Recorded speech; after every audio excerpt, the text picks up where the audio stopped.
How to cancel Fabletics VIP membership in 2025. Okay, so I tried canceling my Fabletics VIP membership, and here's how it actually works. First, you can't cancel through the app. They don't make it easy. You need to log in on a desktop or mobile browser, go to My Account, then scroll to the bottom and click on Cancel Membership. They'll try to offer you a discount or ask why you're leaving, but just keep clicking through until you see the final confirmation.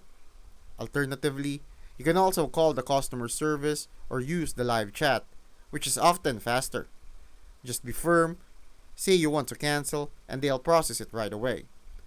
You'll get an email confirming the cancellation, and you won't be charged going forward.